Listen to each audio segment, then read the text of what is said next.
Okay, g'day fellow flight simmers and random YouTubers. Today I thought I'd do a bit of approach work at Adelaide. Haven't done an Adelaide approach for a while. So, yeah, I thought to myself, I'll do a little bit of approach work and just hopefully we can get a little bit of traffic and we can talk about various situations. Okay, what can I say about Adelaide? Adelaide, like Perth, it's got crossing runways. Because I'm now operating the Adelaide TCU, my airspace is up to flight level 240. So any aircraft that I clear for from the auto release, like Tower will give a clearance and give him up to 5,000. Any further climb will be given by me up to flight level 240, and then if they need to climb beyond that, then obviously Melbourne or whoever centre controller will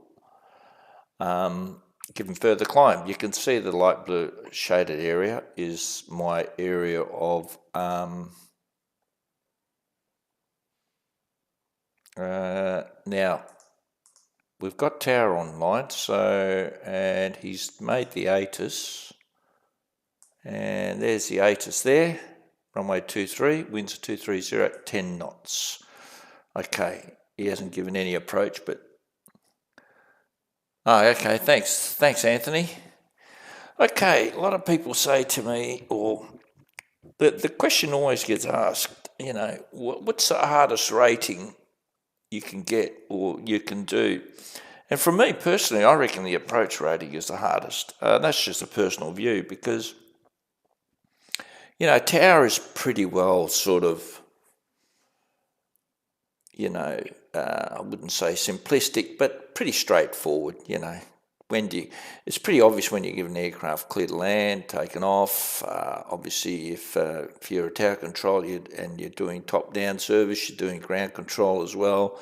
You make sure as a ground control you don't put two aircraft nose to nose, which is a real bugger if you do that. So, but I think when I was doing many moons ago, I found that tower controlling, approach controlling was probably the hardest. Also,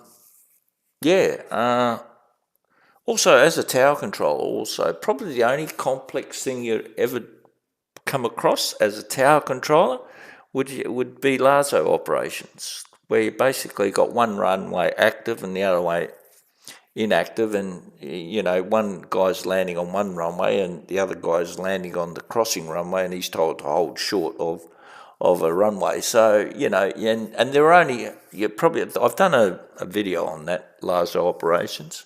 I think that's probably the most complex. But once you get into and as a tower controller, you don't really need to understand airspace. All you do is, as a tower controller, the only thing that you're worried about is the runways, really. You're not really worried about any airspace. But now, as an approach controller, you have to be very, very aware of the airspace you're controlling, what in different types of airspaces warrant different types of control services from ATC. So there are things, and it becomes a lot more complex. And you start having to learn about vectoring aircraft, what you need to say, and for example, I forgot how to zoom in now. How do we zoom in? Oh, okay. So you can see Adelaide. You see Adelaide runway 23, I've got it highlighted, and the names, okay? So that's normally what that means. And if runway 05 and the names was activated, I highlight that. So, and then I've got Edinburgh runway. I don't know why I've got that highlighted, but you can see Edinburgh runway, and I can highlight Edinburgh, Adelaide, all runways. So, you can see all the waypoints here that are involved with runway 23. In other words, SIDS and stars. I'm just trying to. Okay, I'll just have a look to see.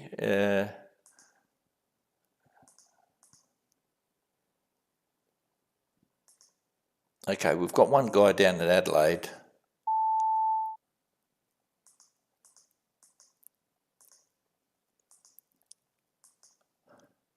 Hey there, will I be fine to do a Blacker 3 roll for ILS 23?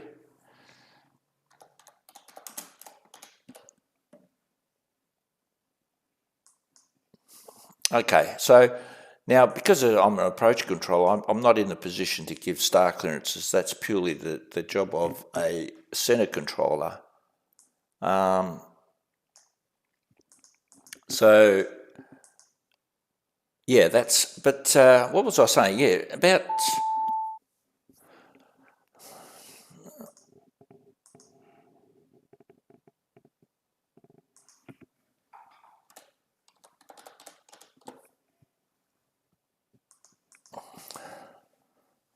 Okay, yeah. As a approach control, you have to start understanding airspaces and what the different airspaces want, what sort of service. Now, just to give you I'm just trying to work out. Let me get my bearings. Okay, you see here this here is Edinburgh. Edinburgh's above us. This is Parafield, which is what they call a general aviation or a metro class T airspace. And if somebody was to control, as you're an approach controller, you're responsible for providing a service to somebody at Parafield. Now, this is where it gets interesting. If you're a VFR aircraft and you're going into uncontrolled airspace, right, you don't really need to contact Adelaide Approach. Now, there's a stipulation to that, or there's a what would be the right word?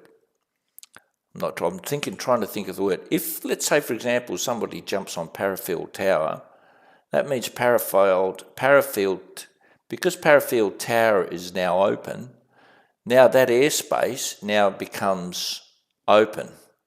If Parafield Tower wasn't open, that all this airspace around here, that dotted airspace there, becomes Class G, like the real world, you know. And Jandakot over in here in Perth is very similar. And these Metro Class Ds, all very, very similar in the way they operate. They open at a certain hour, they close at a certain hour. Once they close, they become a Class G. And as an approach controller, you don't need to provide any service to aircraft who are going into Class G airspace. So yeah, it can be complicated, but you just need to think about it in a segmented way. If you try to look at it from a whole, you know, if you look at it in its entirety, you think to yourself, gee, this is way, you know, what do I do? Just think of the airspace first, and then what you as a controller need to provide in that airspace. And that's the way you sort of look at it from a holistic sort of point of view.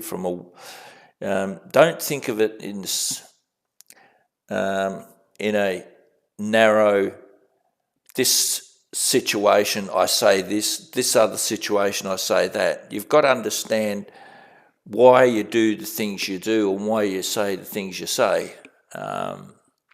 And I hope people understand that. Yeah, so now if he's an IFR aircraft, let's say if an IFR aircraft and he wants to depart Parafield. Okay, now, do we need to do anything or say anything? Well, if he's going into Class C airspace, we need to give him a clearance. He needs to, because he's an IFR aircraft, he needs to talk to someone, and that someone is you.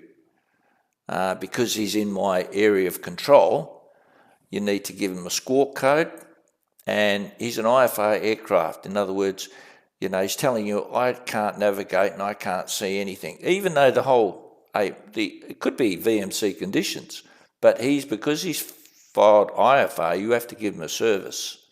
So in other words, he's telling you, I can't see where I'm going, and I don't know if there's any traffic, and I can't separate myself. That's basically what you're saying is an IFR. I can't see anything, and I can't separate myself. Whereas if VFR aircraft, you're saying, I basically can use whatever navigation means, whether it's the land, a road, a lake. I can navigate from a lake to this railroad crossing to this mountain, whatever. I can do my own navigation and I can separate myself. Whereas if you're an IFR aircraft, you're saying you can't do any of that. So you really, you as an approach controller, if somebody calls up a parafield, you're basically saying he's IFR, you give him traffic information and you give him a squawk code. Now, why do you give him a squawk code? Because as soon as he departs parafield, he needs to contact you, okay?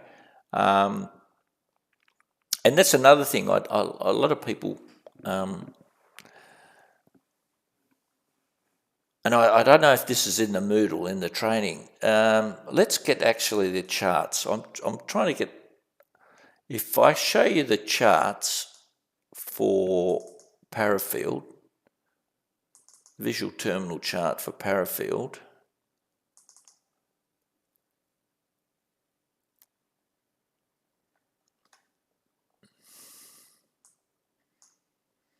and this is something that a lot of people don't do. Now here it is here.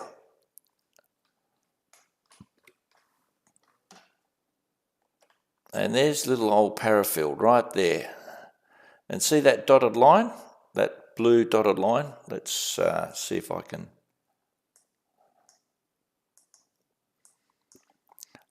Okay, and now this is available from, I'll show you the link, but basically that there, PFCTR. CTR means control zone. Okay, so now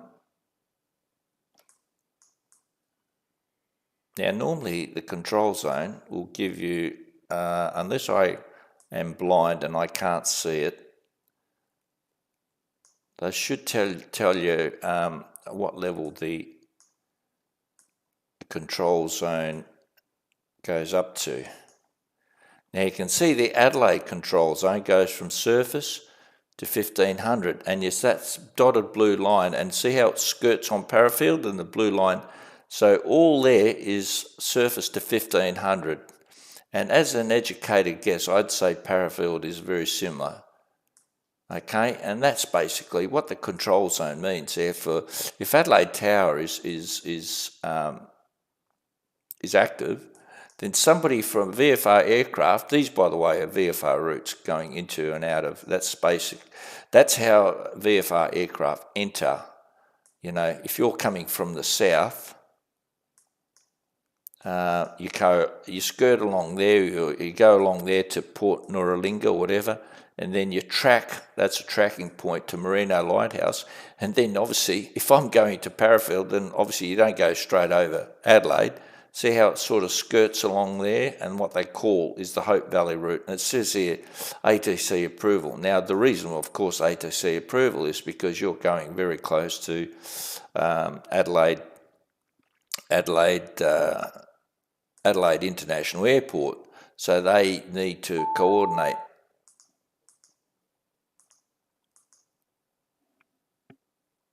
Somebody messaged me and he's logging off. Okay, Melbourne Centre is logging off. Okay, so now what was I saying? Yeah, so these are all the VFR routes, these dotted routes. So they report, and because it's a control zone, you need a clearance to go into that control zone. So these are all the VFR routes. Actually I might do a flight one day and actually show you along these tracking points, VFR route number 1, and then tracking via the Hope Valley Reservoir. Yeah, so like I was saying, and you can see that's the control zone, very similar to what we saw on that chart. And you can see that dotted line there, that's the Adelaide control zone. And yeah, so like I was saying, I think approach controlling is the hardest one to get personally. It's you have to understand your airspace. Now the thing is, you've got to deal with Class D airspace, which was this is a Class D. You got a Class C, Charlie. You got to deal with Class E Class Echo airspace, and Class G, of course. Even though because you've got to give some type of service to an IFR aircraft in Class G. If it's VFR aircraft in Class G, then he's afforded no service. He's just basically saying, look, I can navigate and I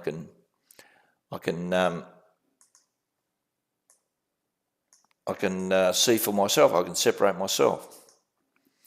Now, what do we got? Looks like we've got two people on the ground here at Adelaide. Okay, so what's the limit of my airspace? Well, roughly flight level 2 up to flight level 240. So I can, once people become airborne, I can clear them up to flight level 240. And beyond that, then the centre controller is responsible for further climb.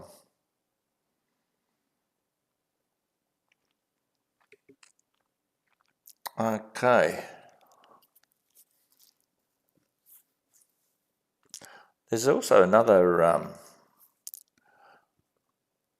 lot of people get confused. Now, if you have a look here with connection,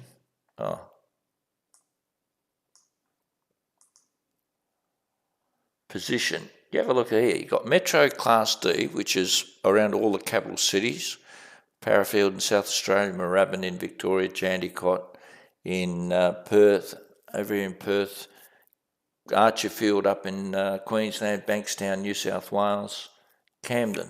I don't think I've ever been. I think that's still New South Wales. Correct me if I'm wrong. Then you've got these procedural towers, and they're Class D. Now, the question is, what's the difference? Okay,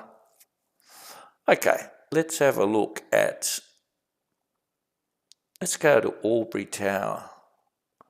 What does Albury Tower, why is Albury Tower, and it's called procedural, rather than a metro? What's the difference? Well, as the name suggests, these guys have got, well, let's go to this chart. I'll show you something.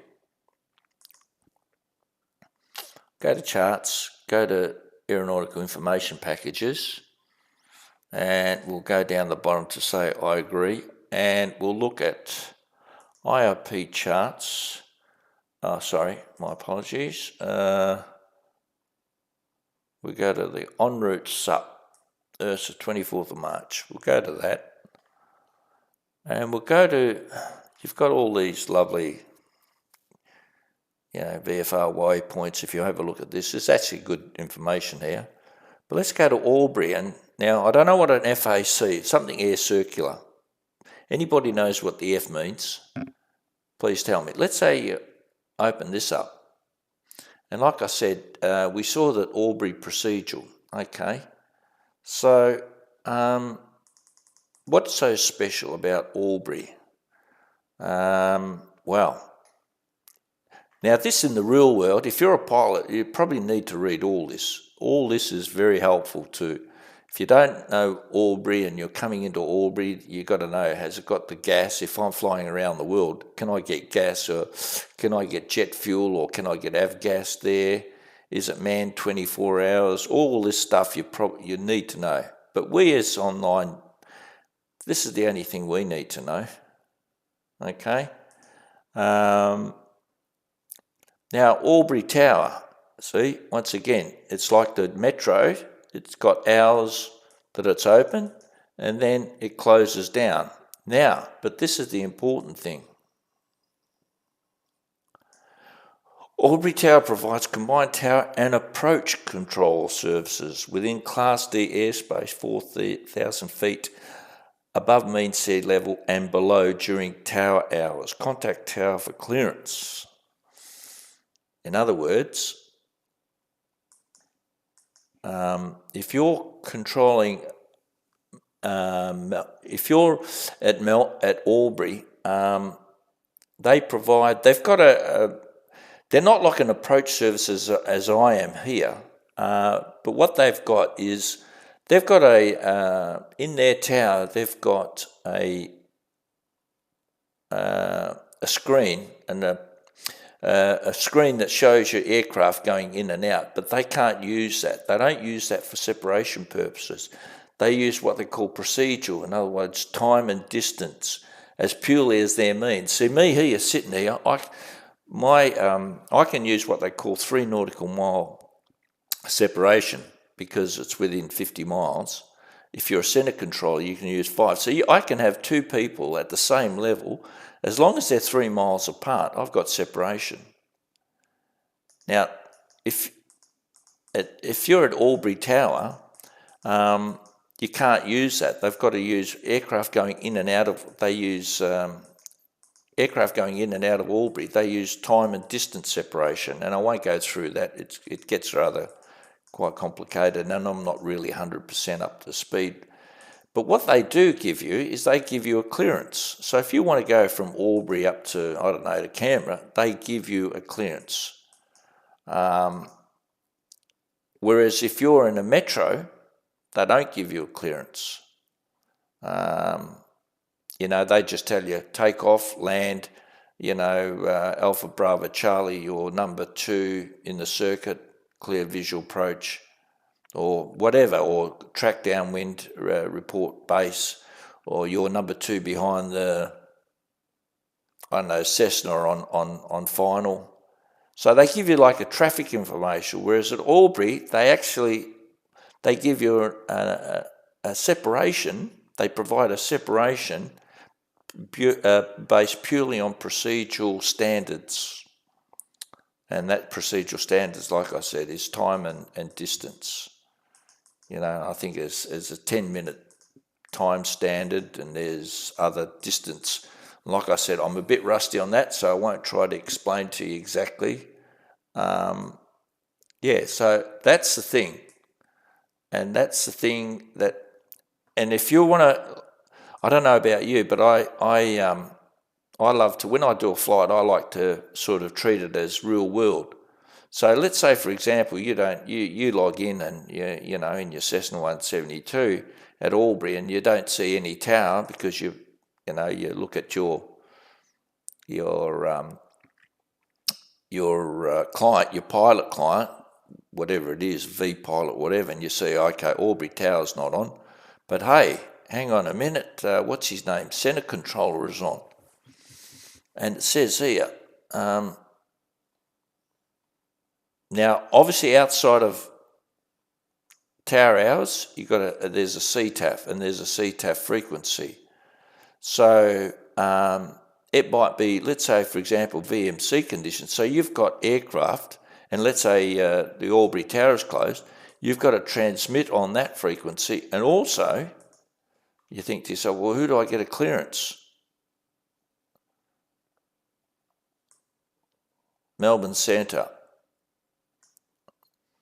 So if you're at Albury and you want to do a flight, from Albury into Melbourne, and you see Melbourne Centre is online, now let me get this right. I think Melbourne Centre will be Eldon Weir, and you see they're online.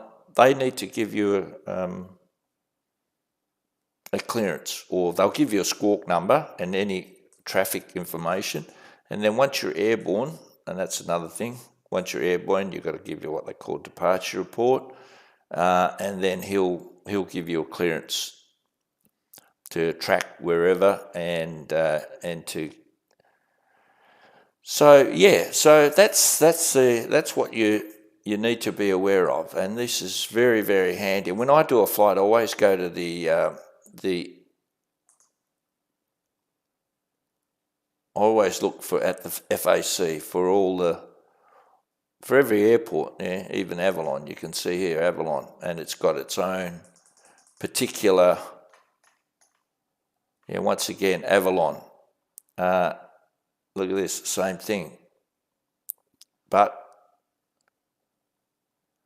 see, and it's really important to know and to read and understand exactly what that means. And this is complicated, so it becomes Class C from 700 within the lateral boundary of the control zone, upper level, and then within the steps from 1500. So you really got to get Avalon chart and have a look exactly and try to get in your head what that means.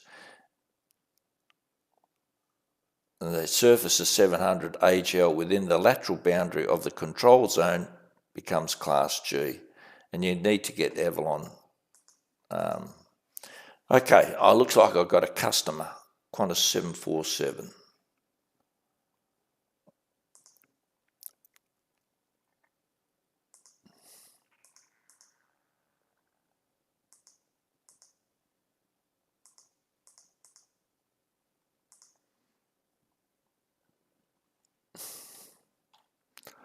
I just said,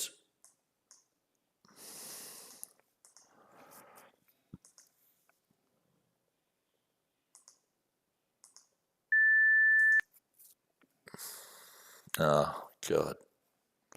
Okay, this guy obviously, good evening, Adelaide Progesto with you at 9,000 planning.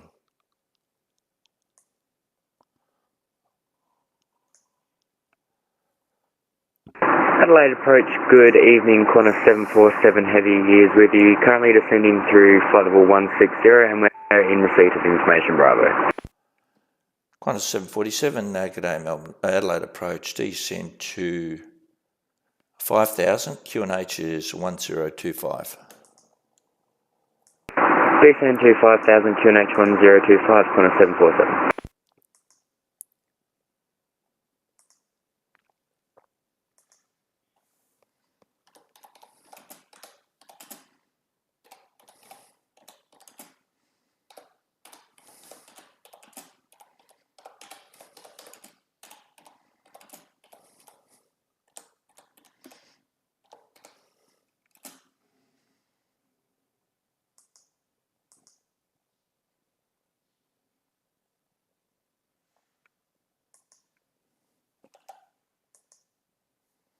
Now this is for a spanner in the works. I've told this guy to hold it black because these guys, and I still don't understand, they want to fly together. Well, my job is to separate these guys. And this is another thing that I love to do.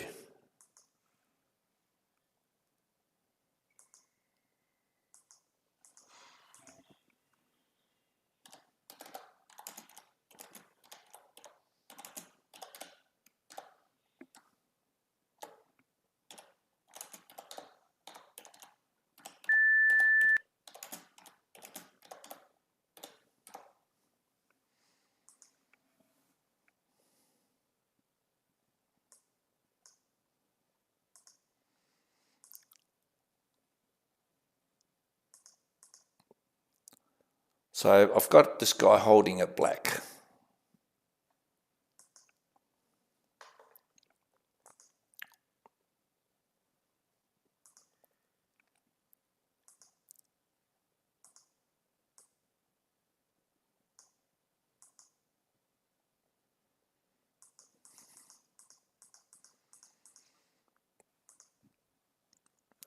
And I'll just have a look. It's 14 miles. Yep, it's not too bad, I guess. Really. Adelaide departures, good evening. Qantas 694 with you, climbing 2,004, 5,000 on the Bendo 2 departure. Qantas 694, good evening. Adelaide approach, climb to flight level 240. 240, Qantas 694, thank you. And 694, apology, you are identified.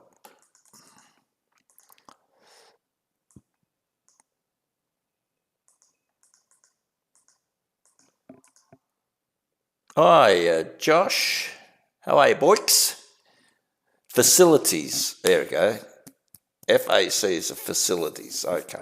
Very handy, and a lot of people do not use it as a, like I said, when I'm flying from, Albury or wherever, I don't know, I might be, I always go to the FAC just to have a look to see what I need to do, what procedures.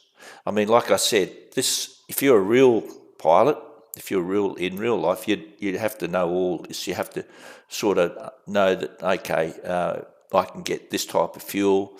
I can use my Viva fuel and fly card to get fuel. All that sort of stuff that you need to know. But this for us you need to understand this and see how it says here, Melbourne Centre. So when this Avalon is offline, you need to talk to Melbourne Centre on the ground to get any clearance, and he'll give you a score code and any clearance that you may require. So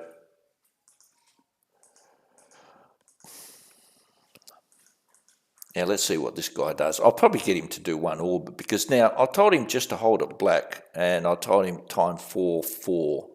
So I'll get him to do one orbit, give it a bit of space. Oh gee, my wife's good. Liz, could I have another cuppa?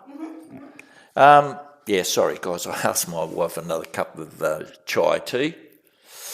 Now,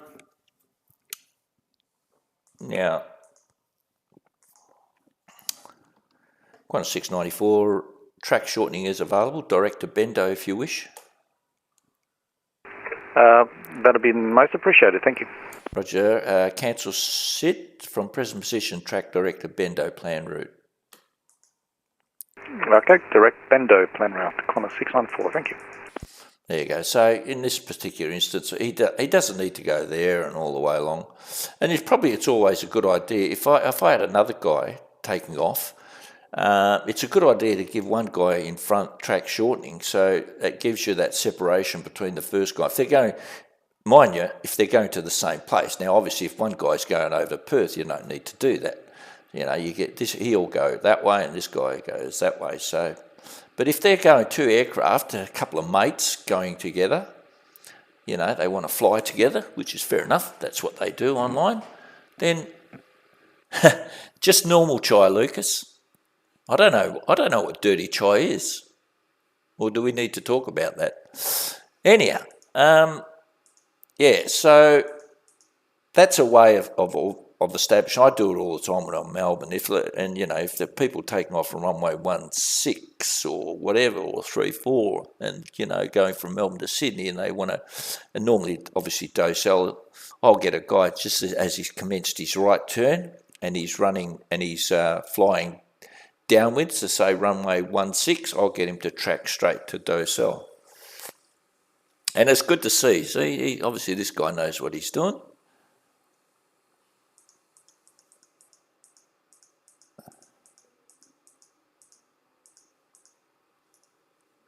See, I'll get him to, and a lot of people don't realise. See, black is actually a published hold, so I don't need to say anything. Now that's another thing. See, and a lot of people don't use this. I should have said at what level. I should have said Jetstar 776, hold at black 9,000, expect onwards clearance time 4-4. Well, actually.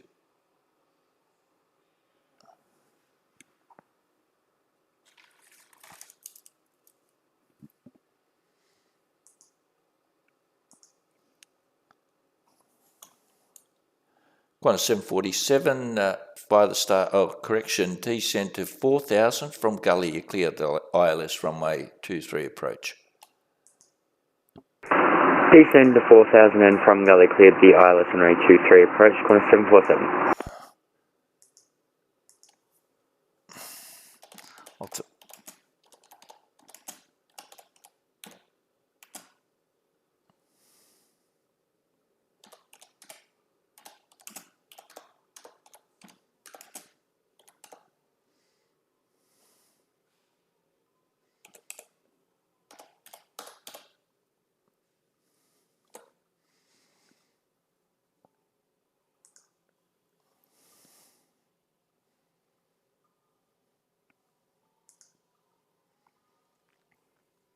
And yeah.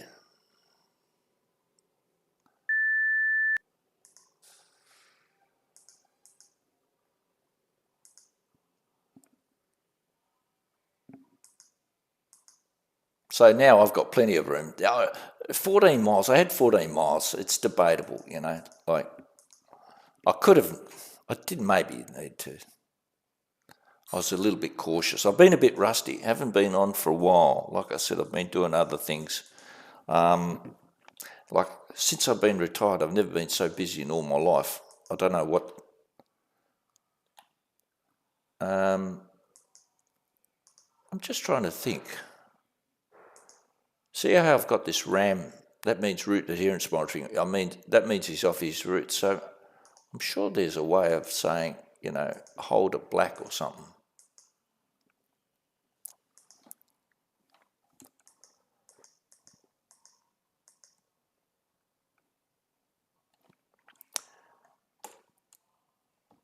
Qantas 694, no further ATC service available. Radar services terminated. Contact Unicom 122.8. G'day. Over to Unicom 122.8. Thank you very much for the services. Good evening. Qantas 747 established. 747, contact Tower 120.5. G'day.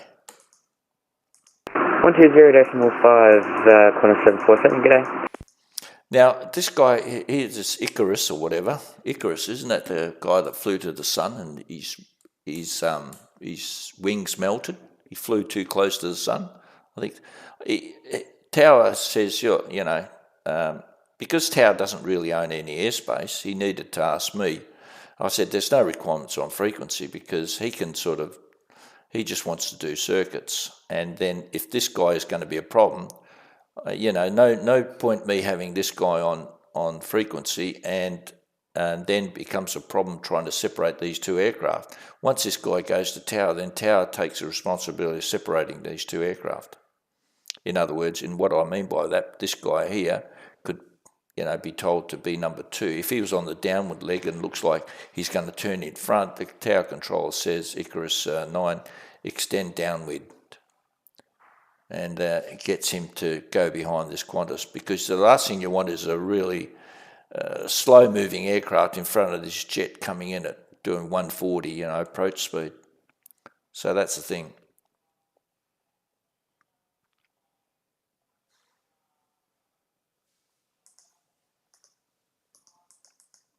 Now, like I said, I think really I just wanted to initiate the hold. I probably didn't need to, but I just wanted to initiate the hold. And because it's a published hold, I don't need to tell him anything as far as... It's only when it's an unpublished hold. That's when you need to provide, you need to tell him where he needs to... Let's say, for example, I need to hold him at, I don't know, let's say at Kerrs, okay? I need to say something like Jetstar 776, hold at Kerrs, say left-hand pattern, inbound track, let's have a look, about 260, 1.5 minute legs maintain, or 1 minute legs, because now that's another thing you've got to understand.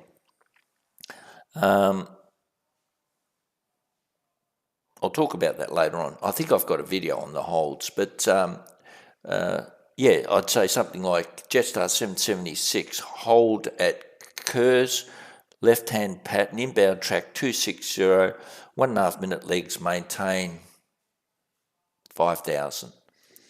So that's what you've got to tell them, because it's an unpublished hold. They need all that sort of information to put it into their FMC. Okay, so that's what you need to, because the FMC will ask you, is it 1 minute legs, or 1.5 minute legs, 2 minute legs, so that's all programmable into your FFC. And if it's left or right, so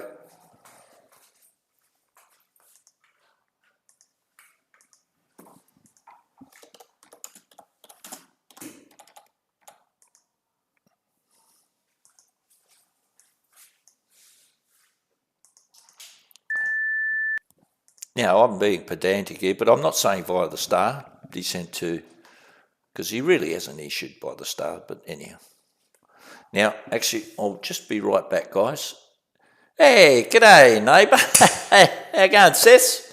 For you guys who don't know, Sess Sim is absolutely, honestly, if you get a chance, subscribe to his channel, because he's made a 172 simulator, and it's awesome what he's done. He's built it all himself, and he lives in Perth as well. So I watched a couple of his videos, and as he says, quite rightly, he doesn't beat about the bush. He doesn't say things the right thing. Sometimes he doesn't know what he's doing. But, it's a virtual world. We're here to learn, and we're not here to, point fingers or anything like that. So he's done an absolutely fantastic job on doing this, simulator. Now, I think he flies on X-Plane, which is probably the best flight modelling you can get. But I'm all for the eye candy, and now my eye candy these days at my advanced years is probably Microsoft Flight Simulator. Now, 40 years ago, for me, there was a different type of eye candy, and I won't go into it that much in case young people are on board, but you can sort of get the general idea. I certainly appreciated nice eye candy. So it's been a failing of mine. I'm more attracted to the eye candy than the actual anything else. It's one of my weaknesses. Okay, so I won't expand. I think enough's been said on that. So if you ever get a chance, jump onto Sessim's channel and have a look. It's quite remarkable what he's done.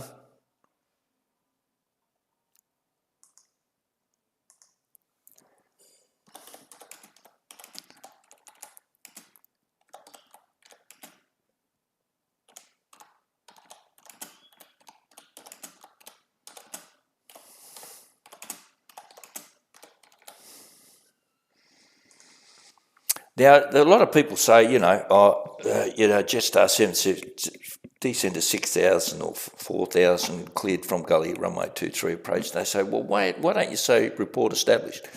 Well, I don't need to, and I'll tell you why, because there's no one on traffic. There's no traffic. That report when established is when it gets real busy, because then that's the key to say, once he's established, that's your cue to transfer him to tower frequency. But I've only got one aircraft on frequency, so I know when he's established on final, I'll pass him off to tower. But let's say, for example, this is Mad Monday. When he reports established, that's a mental cue for me to say I'll transfer him over to the tower frequency. But I've just got one guide, so I don't really need to tell him to report established. Okay. How close do you live to Adelaide, Sessim?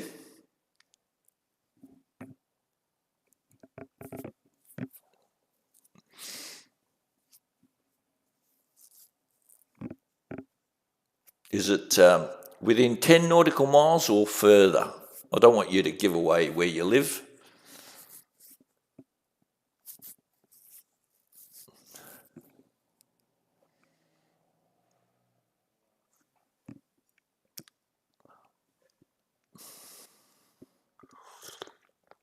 Oh, gee.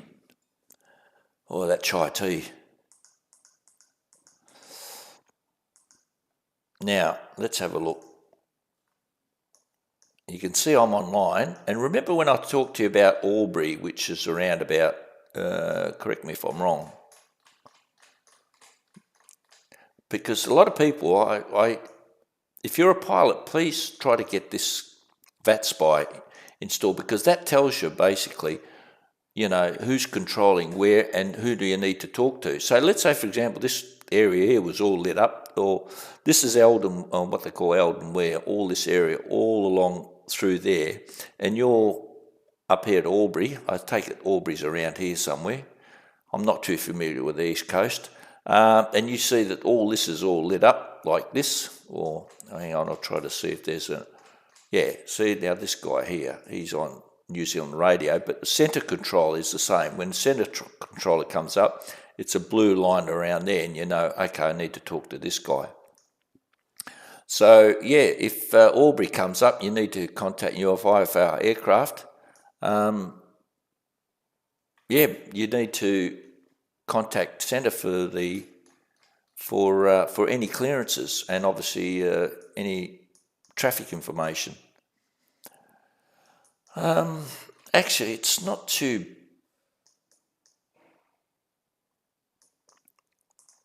Hang on, I'll just... excuse me for a sec. Hey, Paddy, how you going? I've just... I'll try to get this guy to... I did give this guy Descender 4000.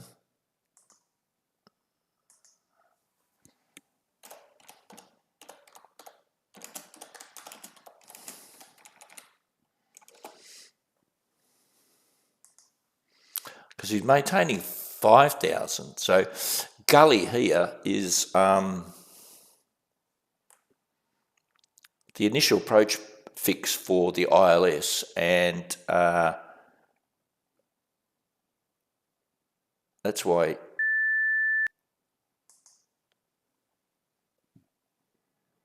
Oh, yeah, okay. Whoa, that's my mistake. That's terrible. Whoa, that should be there, like that. Yeah, oh, senior moment. Oh, right up there, okay. All right, you're north of the river, I'm south of the river. Okay.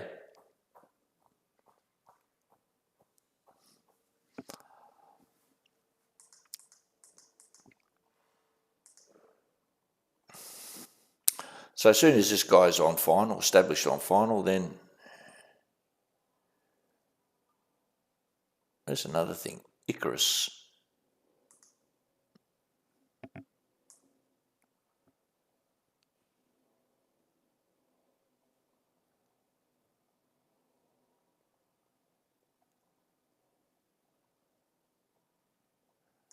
So Icarus. Okay. So there's an Airbus 320 doing circuits. Yeah, doing circuit. Oh, that's right. That's another thing. Now, no, not a problem, mate. No, you just...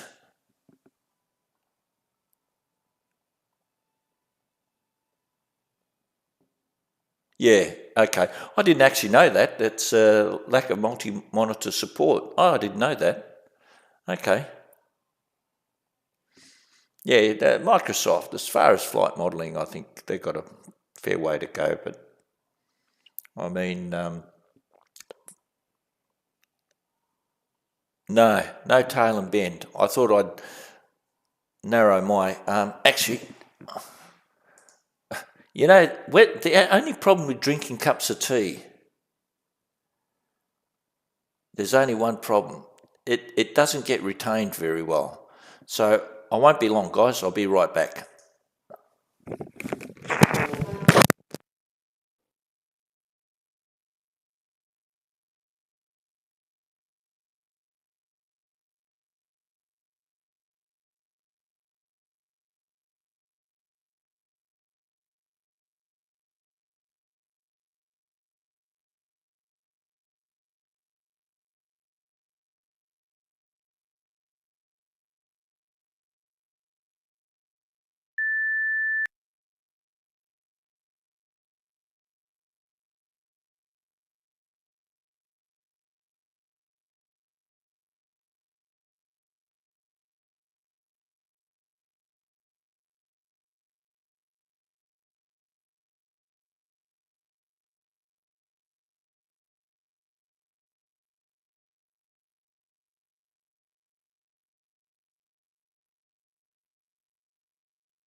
Okay, sorry about that, guys. Okay, just he's established contact tower.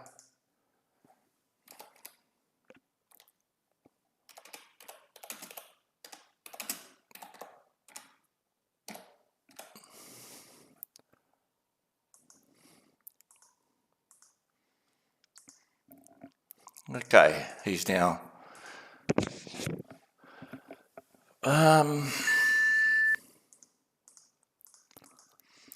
and we got a guy up here from Melbourne to Adelaide. FS 2020, yes, what can we say? Oh, that's right, Phoenix Simulation are bringing out the Airbus 320, and apparently by all accounts, it's very good. Now, I'm a bit like, I like VFR flying. I know you young guys, you like the jets and all that, which is fair enough. But I'm more of a, putt sort of, very similar to SESSIM. We like our set 172s. I used to love my A2A 172. Oh, that was my favourite. I like just general aviation flying, but different things for different people.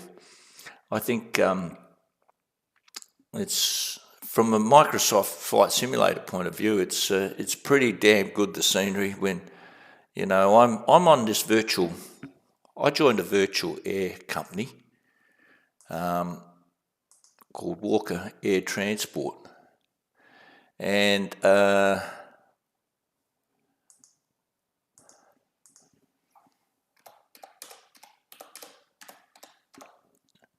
reason I did that is because not so much I'm only a first officer here, but what I did, see, you got these tours. You got all these tours, and I've just completed this one in Hawaii. No, sorry, not that one. It was here somewhere. Yeah, Hawaiian Islands. And I did all these. And it's very, very interesting. Some of these approaches that you have to do. Now I've got in my simulator the Garmin GTN 750, which is pretty damn good actually. So yeah, I've done it, and I might do a few streams of that actually. And I try to also try to plan as close as possible to real world as well. Holy, what's this guy doing? He's gone from Melbourne to Adelaide and he's given me all this. Oh, you guys, whatever you do, guys, don't. Yeah, this flight planning is not really that great. And if you have a look at here, he's obviously hasn't. No, this is going off to somewhere over here somewhere, so he obviously hasn't checked his flight plans. And see, he's already at 5,000. See, he's on the Airbus 320. I guarantee it's the Neo, the fly-by-wire, which I'm not sure. Can anyone tell me if it's got VNAV anymore? I know the experimental's got VNAV, but he's 5,000 and he's way out here. He should be at, I don't know, flight level. Let me have a word. I'll do a rough and ready.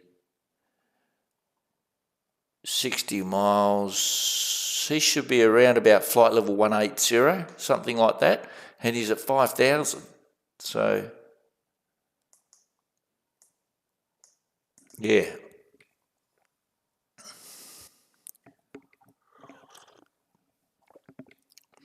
Gee, this chai tea's it's getting a bit severe. Yeah, but I don't know. You guys got the PMDG 737, guys? What's your idea on it? I used to have the 737 when I was flying. When I was on P3D, I had the 737. Yeah, but I don't know. I got bored of it after a while. I like more the hand flying. I love the hand flying. That's why I do more of the general aviation.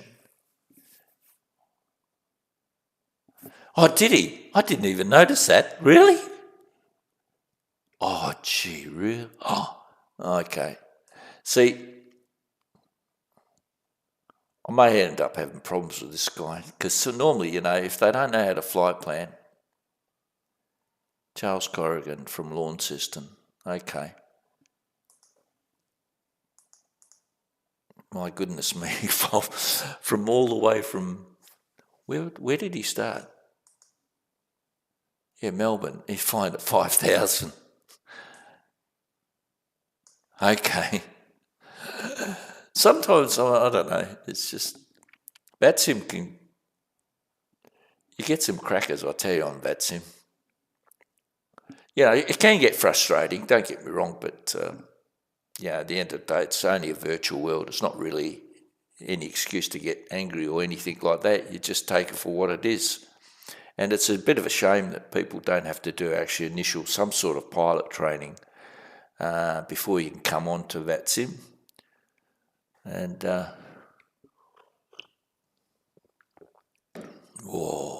cold tea's not really good. Now, who knows where he's going here? See, he probably doesn't know what a star is. Look, he's going from Bendo, he's going up to black, and he's going that way, okay. Oh dear. Now, flight planning.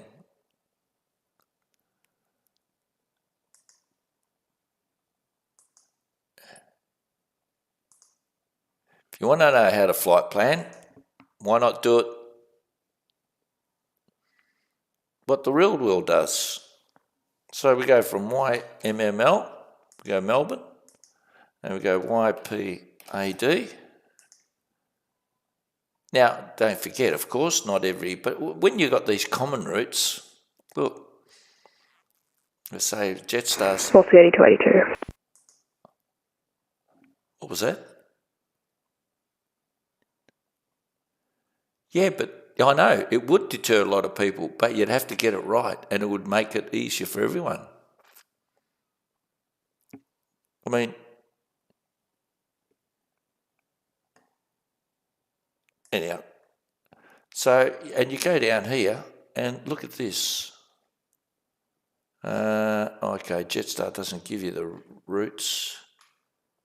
Okay, well, normally Virgin, let's go for, no wonder, because it's scheduled. Okay, let's go Qantas 671 on the way. Okay, and you have a look at flight details, and there it is there. That's all you have to copy. Don't worry about this, because that's their MAC number at flight level 400.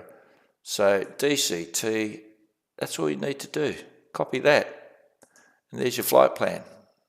Too easy.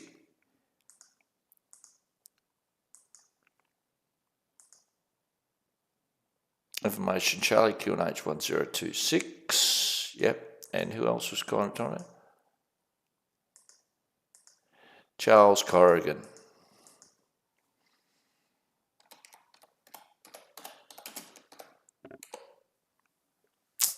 Do I need to do anything yet? See, so this kid is obviously is...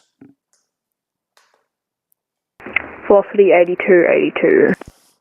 Yeah, now you pilots out there, whatever you do, don't just say velocity 8282, say who you're addressing. Melbourne approach, velocity 8282. And velocity 8282, maintain 5,000. Maintain 5,000, velocity 8282.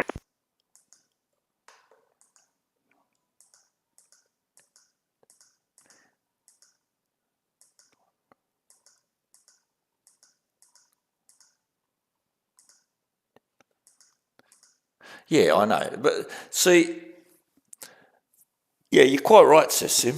Yeah, I know. It's the thing is, the quandary that VATSIM faces is you want to encourage people to come on and not discourage them. And learning aviation is not for the faint-hearted. Even virtual aviation, it is not for the faint-hearted.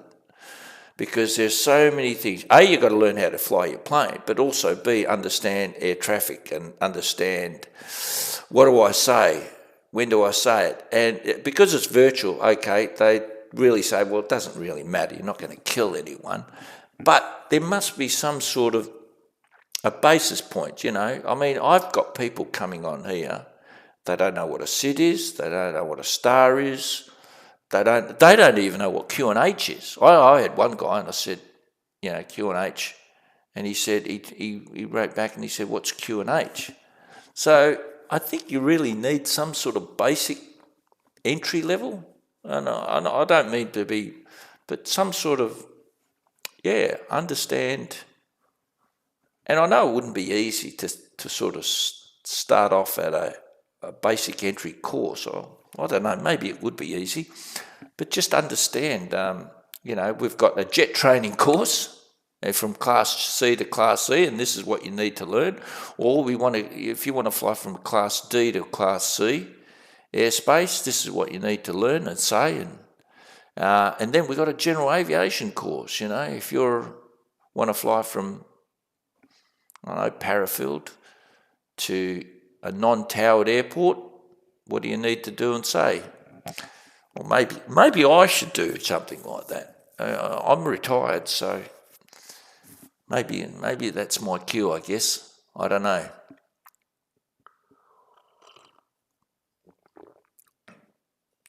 At least I know those past the first test. Yeah, exactly right. Well, I like it. Yeah. But, I just, because this young chap, I mean, you know, obviously he enjoys what he's doing, but he just doesn't have a clue on how to flight plan. You know, he just said velocity 82, 82. He didn't know what to say, like I'm maintaining 5,000, which is not actually. Velocity 82, 82, Adelaide Q&H 1026. Now he probably thinks, why did this... 1, 2. Please repeat that actually, sorry. Velocity 82, 82, Adelaide Q&H 1026. So he's probably thinking, why did this... 1826, velocity 82, 82. Just confirm 1026, sir? Not 1826, I think that's what he said. 1026, 82, 82. See, like, you can't get a Q&H 1826. It's impossible, see? So, and you know, he's just a young kid. So,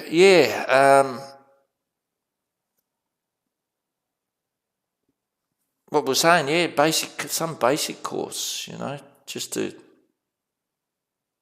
because like I said, this aviation, it's hard. It's hard. It does a lot of people's head in. Okay, I've got an ATC background, so it's a little bit easier for me, but for a lot of young kids, I mean, you know, how do you absorb all this? Well, I mean, as a young kid, you can sort of absorb information a lot quicker than us oldies. Isn't that right, Sis Sim? Sorry, mate, I don't know. You look more than 20 and less than 50. How's that? Would I be right? That sort of... Would I be in the ballpark?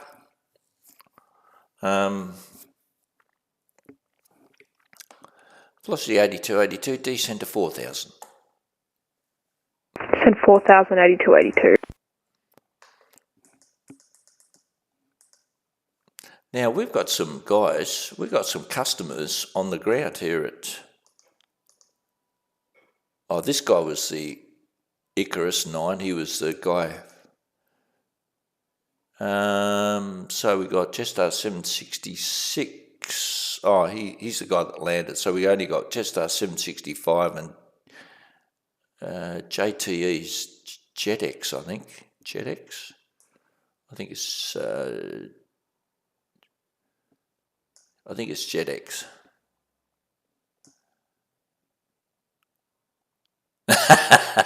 21 with 22 years experience. Wicked sense of humour. Yeah. Well, you sound you sound young.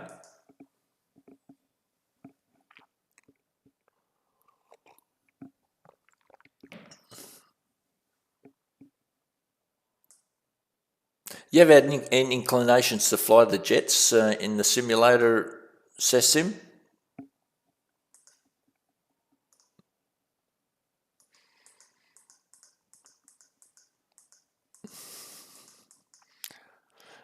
I don't think I'll say velocity 8282 from gully you cleared the ILS, so I'll just tell him he's cleared the ILS runway 23. Because he'll think, gully? What's that? Where's that? Oh, well, I'm still older than you, mate.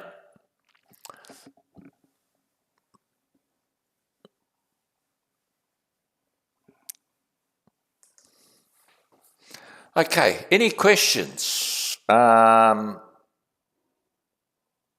Adelaide, any questions at all?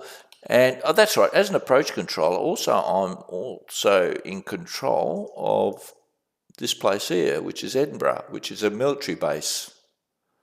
So we've got the parafield, so you've got this complex area here where you fly. And if you look at the VFR routes, actually that's something I might actually show you. Maps, Adelaide, not Adelaide, I might just show you. Where are my terrain? I'm trying to find the, where is it? Adelaide VFR.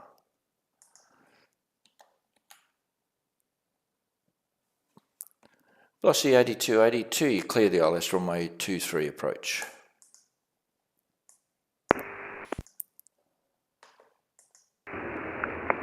Can you please repeat the runway, actually? Sorry, sir, say again?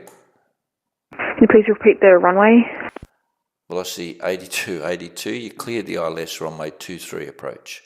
He doesn't even know what... Cleared the ILS runway 23, approach 8383. Sorry, 8282. He's all over the place, the poor kid. He doesn't even know what a runway he's going on to. Can you get... So, yeah. Oh, well done, Anthony. So this is well timed to watch. Yeah, unfortunately, we haven't got a lot of aircraft, and I wish... because there are some techniques, and I can only do it if I get the actual situation come up. Yeah, now these are all the VFR reporting points. Remember I talked about the Hope Valley Reservoir? Because there's a way of getting to, if you're coming from the south, you see you come along the Merino Lighthouse, Brighton Jetty, and then you track via the Hope Valley Reservoir, and you skirt around, and then you come into Parafield. If you're a VFR aircraft, actually no, sorry, not there. From there, you go there. You don't go Brighton, you go from Merino Lighthouse. So if you're coming from the south, you track along here, or along there, and along the Hope Valley Reservoir, and you track in, and you can. That's the way you get into Parafield that way. And of course, if you're coming in from the northwest, you're via the outer harbour, and you come in that way. And yeah, this is Edinburgh. And once again, these are all the VFR reporting points, or the VFR. Yeah, so it's as an approach controller, you actually have to know this, because when VFR aircraft call you, you need to know what to tell them and where to track to, what altitude. Normally, VFR aircraft coming into what they call a metro, which is this, and they normally come in at 1500. I know that, like for example, Jandakot, we got guys coming in from the coast will track, let's say for example, they come up from the north, and they track via, let's say, Fremantle, which is a harbour city, and they've tracked down to a place which is the old power station, and they call it power station. Velocity 8282, contact tower 120.5. G'day. Contact tower 12.5. Good night. Advice 8282, confirm 120.5. 120.5, 8282. Yeah, me too. I enjoy the GA stuff as well, says Sim. Yeah.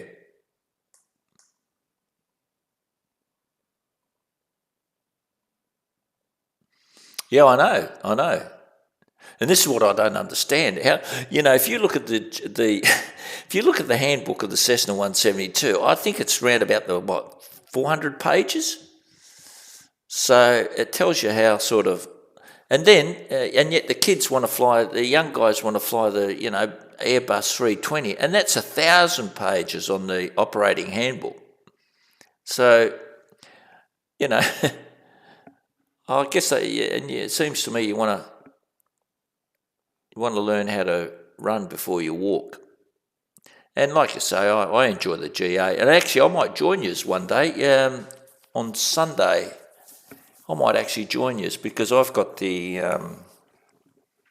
Piper Arrow from Just Flight. I absolutely love it. It's a beast. It's an absolute beast. Okay, the poor kid, he's gone. Yeah, he's too high. He's missed. Yeah, so I absolutely love it. But they're all the you can see how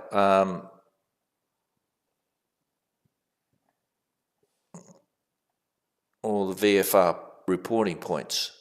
And as an approach controller, you need to know all that, even though they don't really emphasise it much on the Moodle, because really it's all about dealing a lot with IFR aircraft.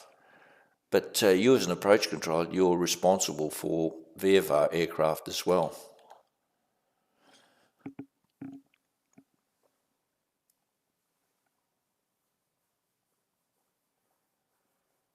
Yeah, no, I've been tempted to go with, what's on this week?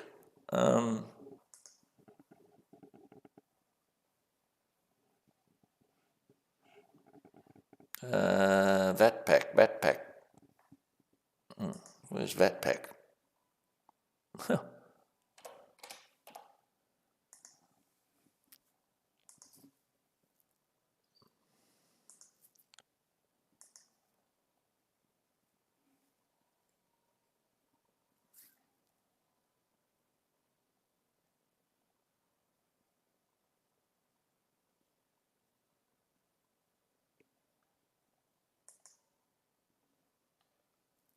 Where are you going this week? From King Island to King Island to Devonport. Oh, that'd be an interesting flight. Oh, that'd be really cool. I might actually join you, says Sim. Tuggermole to Essendon. Oh, okay. Yeah, I might join you. Bit of fun.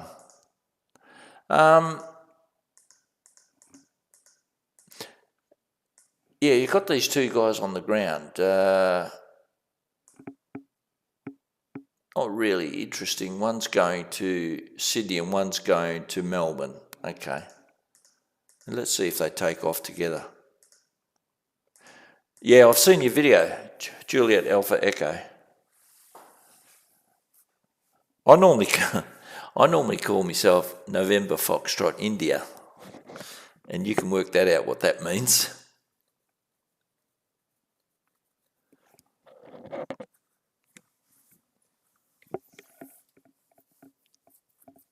I guess most of you have probably worked that out what that means.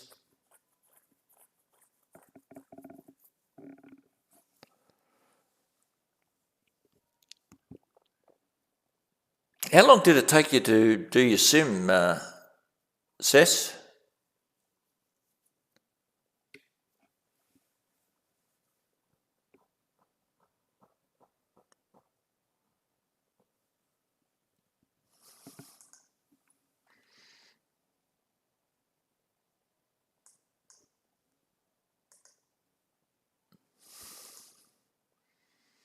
Oh, there's another thing too. When I'm flying, let's say for example, I use this Bureau of Meteorology gov.av aviation forecasts. And let's say, for example, I want to know, I'm flying from Kalgoorlie to, Giles. I just highlight this area here, because sometimes it's not easier, and just press search, and it gives you all for that area, every CTAF,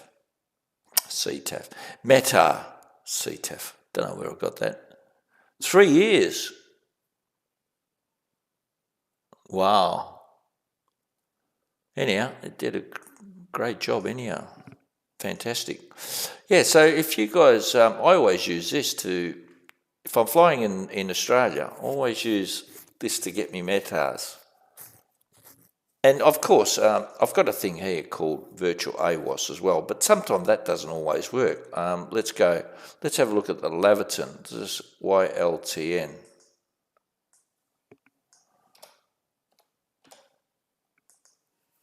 Sometimes it doesn't. See, it comes up error.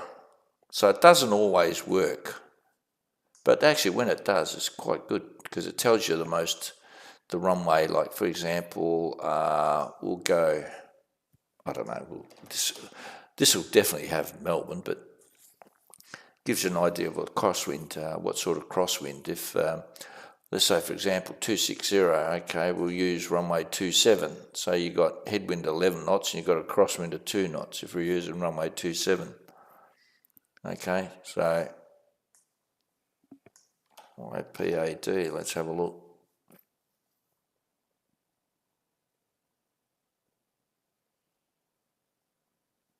So looks like runway 23 is the most favourable, because you've got a headwind of 8 knots. And QNH 1026. Yeah, so that's very handy. When I'm doing my GA flying, I always use this, because you want to know, what the conditions are like. Do I have to fly IFR, VFR if I'm going from one point to another? And what will be the METAR at whatever destination I'm going to? So do I have to file IFR? So all that sort of stuff.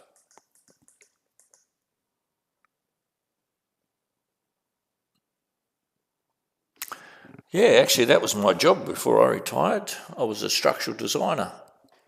I worked with a thing called MicroStation and AutoCAD.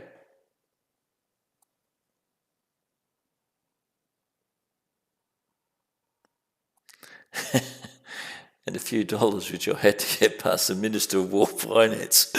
And for you young guys, if you don't know who that is, that'd be the Mrs. Minister for War and Finance. Hilarious. Okay, any questions? If I can answer them, I will. If I can't, well.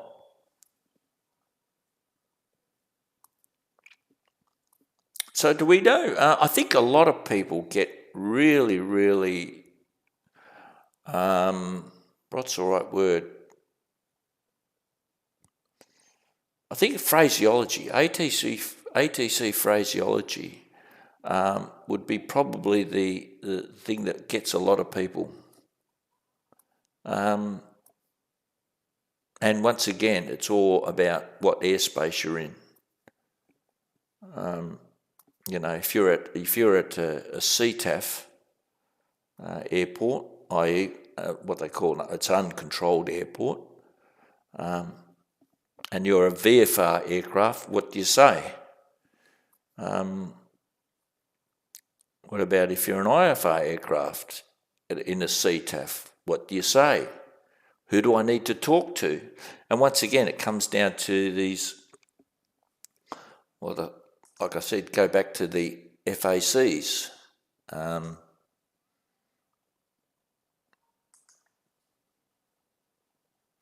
let's have a gander on it. So,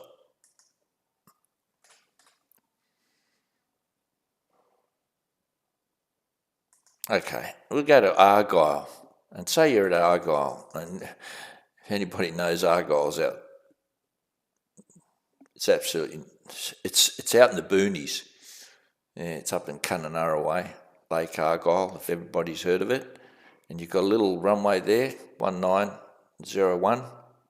And let's say if you're an IFR aircraft, who do I need to talk to?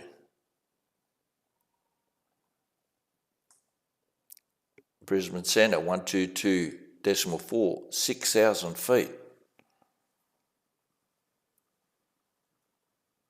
In other words, what that's saying is, if you're in Argyle and you want to, you talk to Brisbane Centre, let me get this right, 118.4, and see that one, it means in the circuit area and on the ground. You talk to Brisbane Centre if you're an IFR aircraft. And if you're a VFR aircraft, of course, you're on the CTAF frequency. Okay? Yeah, that's right. That's right. They don't say Cessna's, 172. They say the Skyhawk. Because the 172 is the Skyhawk and what's the 182? What's the 182? What do they call the 182? I used to have the A2A 182. That was a beast too. One's a Skyhawk. Oh, and the 182 is something else. I can't remember now. What's the 182?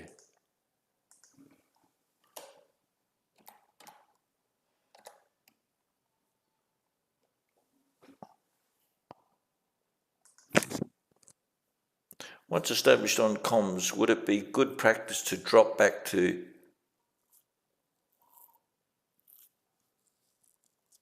You've got to say you call... I do sometimes just use... when you say once established on comms, would it be... Yeah, you actually say both, Chris, Cess. You say, let's say, for example, you're doing a CTAF transmission. You say your call sign and Skyhawk. Even though, because Skyhawks means it's a 172. Because people will be looking out and saying, because, if you're a VFR aircraft and you're in a CTAF area, they'll be looking out and looking, because they not necessarily know, they'll know your call sign, but they say, well, what am I looking for? Am I looking for a Piper Arrow? Am I looking for a 172? Am I looking for a 182? Am I looking for a whatever, So normally you say your call sign, and in Australia we sort of tend to use the 172 or 182. And like you quite rightly said, in America, but in Australia we use the one, we just say, Juliet Alpha Echo taxis, Juliet Alpha Echo 172's taxis for runway 16 Albury. I don't know if there's a runway 16 in Albury, but you get the general gist.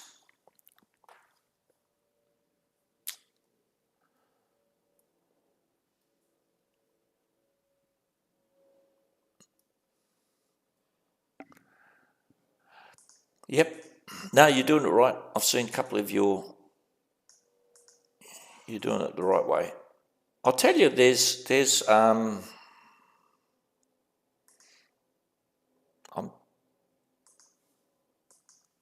great thing if you could. None.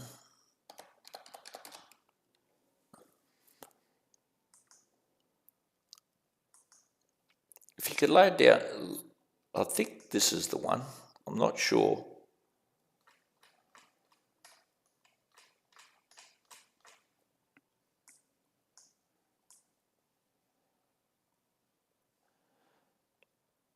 If you really want to look for, read this thing here. I'm just trying to think of the... No, this one doesn't give the actual phraseology. It gives you gives you a general idea, but you may well be in your interest to actually read this because this gives you really good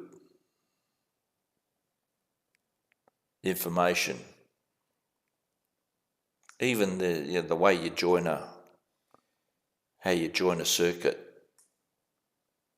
But I can thoroughly recommend reading this, and it's just look up operations in non-controlled airspace. I'm just trying to find the phraseology one anyhow. Non-towered aerodrome procedures, just Google that. Oh, hang on, this is it. This is the one.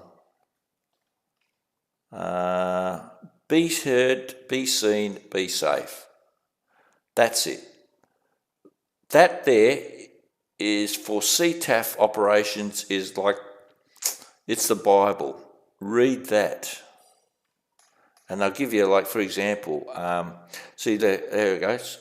Standard format phraseology, location. So, for example, Parks traffic, Cessna 172, Zulu Tango, Quebec, taxiing for runway 26, Parks. Okay? Now, here we go. When you must, because a lot of people get this wrong. They give you, their life story, Juliet Tango Quebec is now taxiing we're going to be doing an overhead departure and we'll be going along the north coast and we drop into Grandma's house and, they give us a life story when they don't really need to say it. This tells you when you must and this tells you when you should. And this tells you the situations. So if you really want to get up to speed with your CTAF, read this. This is absolutely like a Bible.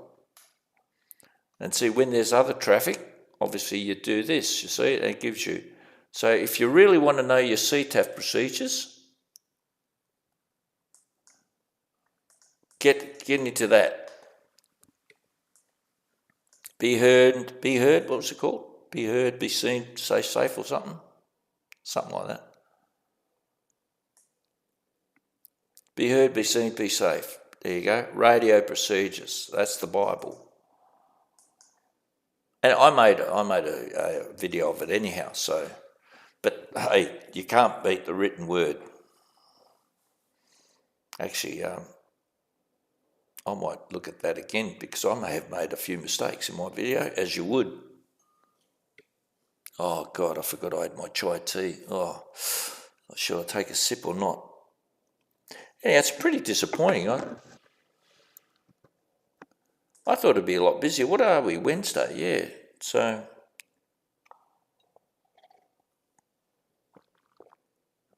okay, we got the guys now. Here we look. There, see, we got the guys. Look, they're flying together.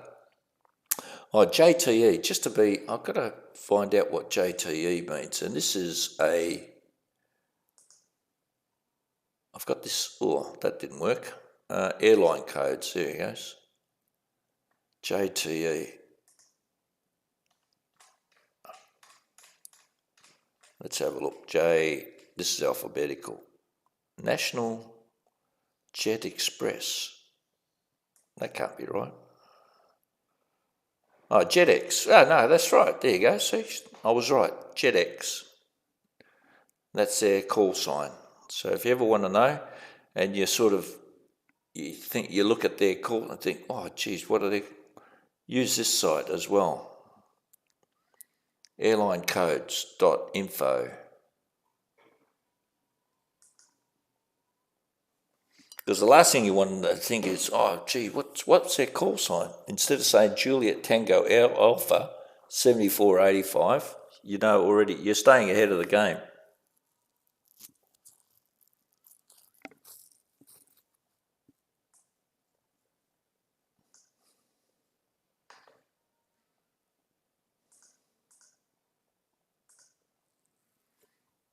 So he's going to Melbourne, and he's Adelaide departure today, JetX 7485 airborne passing 600. JetX 7485 today identified via the SID, climb to flight level 240, cancel speed.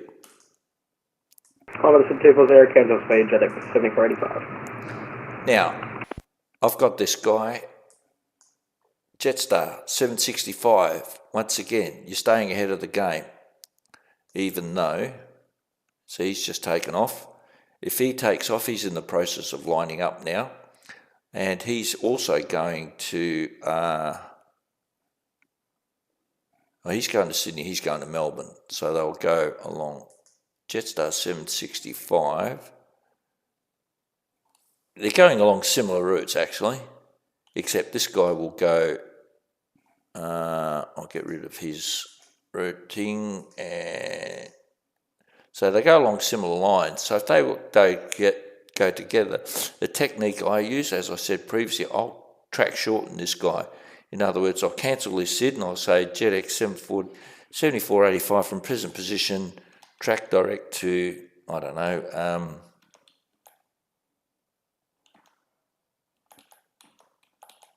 track direct to Bendo out here. Now, this is the tricky part. If I'm an approach controller, I can't say direct to Bendo, because see how this dotted line and this light shade here and this dark shade, my responsibility, area responsibility, is only up to here. I can't give him direct to Bendo. So I need to coordinate. In other words, I need to get onto the center controller and say JetX 7485 direct to Bendo, and he'll look and say if there's any conflicting traffic. If not, he'll just answer back JetX 7485 direct Bendo, and then I can then clear him. I just can't clear him direct Bendo from my side. Now, because we got no, I can do it. But if there was a center controller, so be aware of that. If you're doing your controlling or you're doing your exam, be aware of where your airspace starts and where it finishes, and because that's a bit of a gotcha. JetX 7485, cancel SID from present position, track direct to Bendo, plan route. Present position, direct Bendo, plan route, JetX 7485, thank you. See, so that gets him out the way, because this guy will now go that way. Now, I don't really need to, because look how much space I've got between them. There's heaps of space. But it's just... Departures, good day, Jetstar 765, it's passing 1,300 to climb 5,000. Jetstar 765, g'day, identified via the SID, climb to flight level 240, cancel speed. Climb by the SID, flight level 240, cancel speed, Jetstar 765. Now, what does cancel speed mean? As a lot of people know, under 10,000 feet there is a speed restriction. So what I'm saying is you don't need to adhere to that speed restriction. You can go for it. And I sometimes use that speed control, or once I get a guy, I can get the first guy off and I'll cancel that speed restriction so he can, as a way of using speed control on separating the aircraft. Like I said, I've got heaps of room. There's no need to, laterally I've got 10 miles, which is heaps. Because like I said, approach control, you only need 3 miles laterally.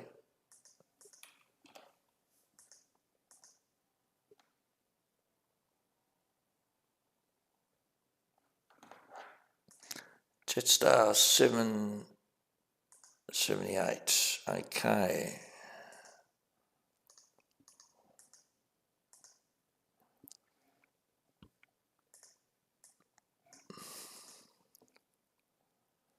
Okay, it looks like JetX.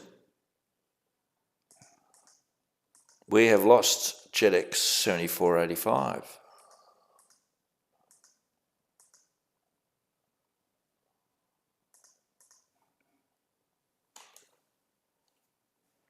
Now, see how I highlight, the shortcut there is just hit the F6 key, and that's how so just hit F6, and that sends him a message to contact me.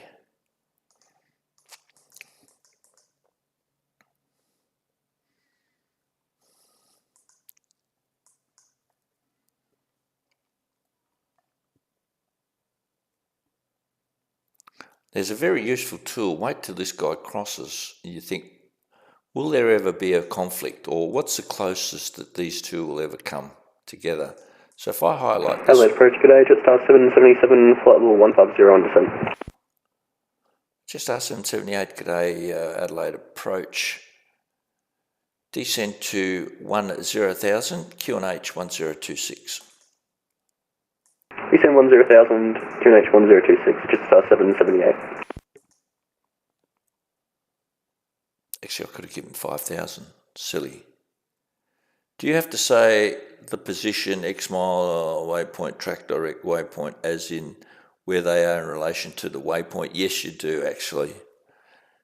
You normally do, but you listen to any live ATC, they just say track direct. Because, as you know, these guys have got an FMC and they highlight I know you're taught in the Moodle, so you've got to do it as per the Moodle or whatever they call it, the ATC Academy. Do it as what they say. But like anything else in life, once you learn, like when you learn how to drive, you've got to learn all these, make sure. No, back in my day, you had to stick your hand out the window and put your stop sign, you put your stop. It shows you how old I am. You have to indicate, you're stopping. And I kid you not, I mean, you guys might laugh, but I don't know if Sessim would remember that. But anyhow, you have to, so you've got to do all that. But once you get your licence, you think I'm going to stick my hand out and piss and rain and the wind's howling and I'm going to put my hand out and I mind you though. Yeah, that's right. So do it the right way as per now have a look at this. There's a thing called tools and closest approach, and then you get this and then you click on here and that's the closest that these guys will ever come. Now if they're at the same level, okay, just at 778, descend to 5,000. Descend 5,000, Jetstar 778. So if they're at the same level, let's say he's maintaining 9,000, they'll never be in any conflict because the closest they'll ever be is 3.8 miles, and you need 3 miles for lateral separation. So you know that there's never a conflict. See, at time 5.2, which is about a minute, right? This guy will be there and this guy will be here, and you'll have 3 miles. Now, the fact is, of course, that he is below this guy's level. So you've got vertical separation. But let's just say if they were, for argument's sake, maintaining 9,000, this guy's maintaining, for whatever reason, we won't. There's never going to be a conflict. So you don't have to descend one at time, you descend this guy or, a requirement to be at 8,000 by Barker or whatever, a requirement to be at a certain altitude by a certain point. You don't need to initiate any of that. You just know that there's never going to be that's the closest approach that they'll ever be. So you can use, that tool is very, very handy. And you can see it's pretty accurate. Look, the time, another 6 seconds and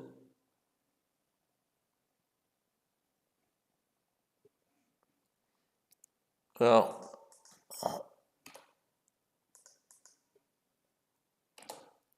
it's 2 miles off. So, so you can see that it gives you, mind you though, don't use it as gospel. Because as you can see, it's not 100%, but it gets you there. It gives you an idea. Notice I'm only clearing up to 240 because approach controller, my airspace only goes up to flight level 245, 24,500 feet. And then beyond that, that's why you say you pass them off to centre and he gets them up into, whatever. This guy wants to climb, he wants to fly at 370, okay? And also as an approach control, always be wary. You always make sure you hand off the aircraft. It's to be a good, not that I would know, to be a controller, and it's like being a good pilot, always be one step ahead, whether it's the aircraft or controlling, always be one step ahead. In other words, think of what do I need to do next, or what needs to be done next, or what do I expect to happen next. If in real life, not that I'm not a real world pilot, but I guarantee as part of a test, the instructor would say, okay, you're flying along, you're fat and happy, you're sitting there, and you say, well, what happened now if you had total engine failure? You've got to be thinking, oh shit, where can I land? You're out in the bloody bush. You need to be looking out, there's a farmer's field there, that would be the right way, or there's a road there. These are things you've got to be totally thinking of all the time. And it's the same with this air traffic controller. Just got to be thinking all the time. Just R765, no further ATC service available. Radar services terminated. Contact Unicom 122.8. Cheers. Over to Unicom, good night, just 765. And have a good flight, sir. Yeah, so you've got to be one step ahead, and I guarantee you Seth Sim's always thinking about that. When he's flying, be one step ahead. You need to be ahead of the aircraft. That's what they'll tell you. So even though everything's sort of running nice and smooth, just R778, descend to 4,000. Descend 4,000, just R778. Now notice I'm not saying via the star because I'm not responsible for giving a star. If there was a centre controller here and he'd given the star, yeah, fair enough. So I can't say via the star. But if you're being examined, of course, there'll be a centre control online. He'll be given. Your examiner will be the centre control and probably the tower control at the same time. So you got to be saying via the star, Just R778 from Gully, you cleared the ILS runway 23 approach. From Gully, cleared the ILS runway 23, just 778.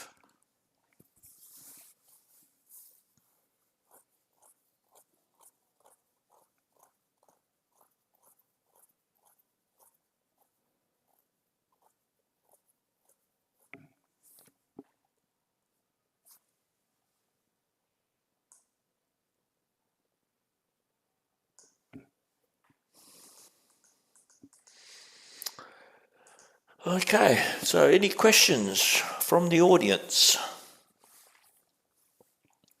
And once again, like I said, I did say report status because he's the only one there.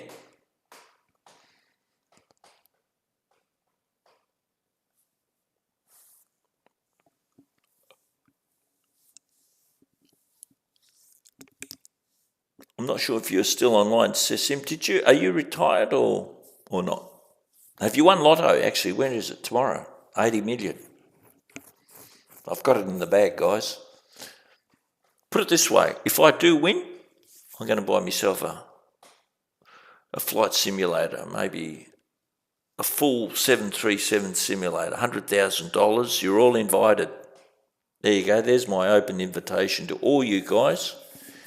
If you ever come to WA, yep, the first $100,000 I'll put it, because I've got a room actually where I can put it.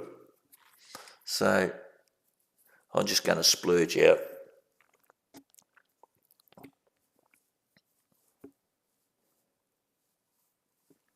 Actually, I'll have a room for GA aircraft and I'll have a room for jets.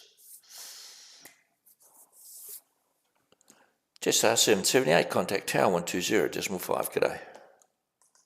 120.5, just 778, g'day. I'll be there first.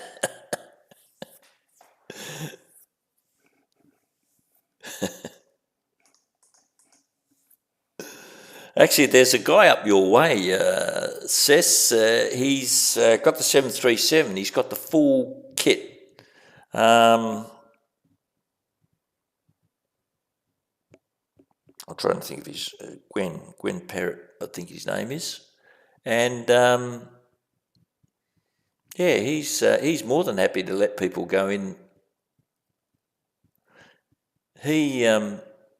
there's a guy who lives up in the hills somewhere. He's got a 747 sim, but there's a guy up your way says he's got the 737, and I'm just trying to.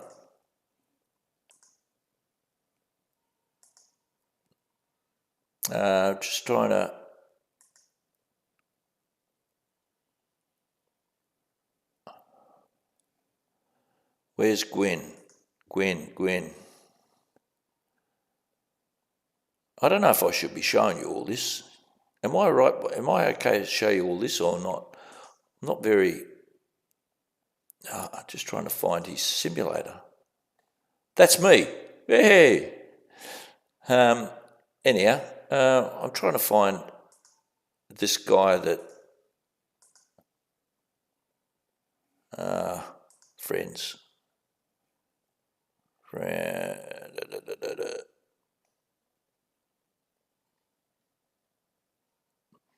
It's not Roscoe. Roscoe got his own. Trying to find Gwen. It's awesome what he's got. You think I could find it? Anyhow, he's got the full 737 kit in his shed at the back, and he's been on Channel 9 or Channel whatever a couple of times, and he even gets the Virgin crew in there doing their emergency routines or initiating emergency failures and stuff like that. But I can't find Gwen Parrott. There he is. And he's in a rock and roll band as well. But where's his pictures of his sim? Yeah, it's awesome. I've been there a couple of times, absolutely. And he's only, if you're part of the flight sim, he'll more than glad if you. Anyhow, he's more involved in the rock and roll band, I think, rather than. There's his shed, and in that shed is where he's.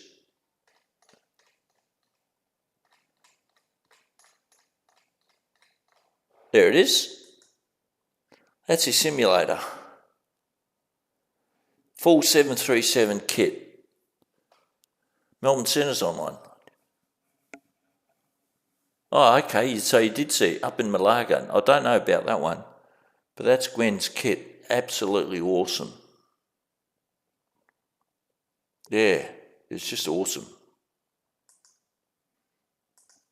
Anyhow, Melbourne. Are they? Who said Melbourne Centre's online? I'll go back to. Steve. Steve, yes. Oh, good stuff. There you go. Why isn't it on here?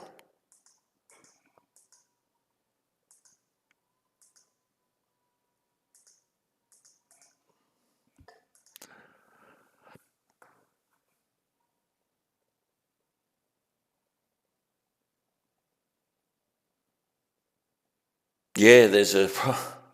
Mind you, though, they do. He built it himself, and but there's another guy I know in Melbourne, and he got flight deck sim or something, and I don't even know what flight deck solutions. That's it. And he's got there it is.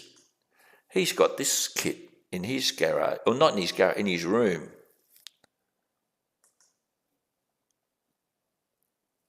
He got this mob. I think they're Canadian, I'm not sure. But he's got this.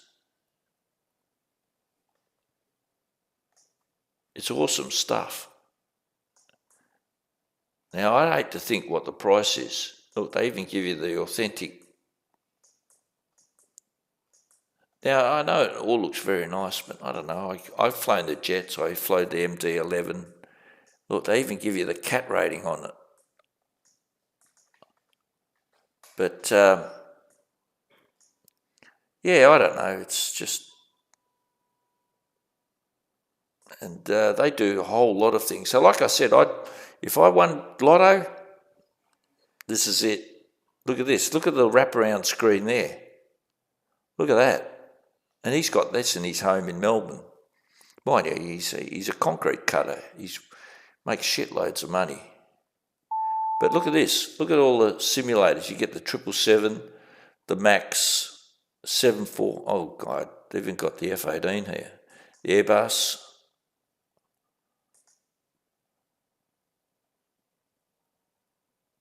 Yeah, flight deck. Yeah, look at this. This is awesome. Look at that.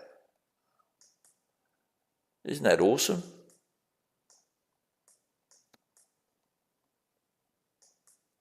It's unbelievable, isn't it? Anyhow, I'm getting this.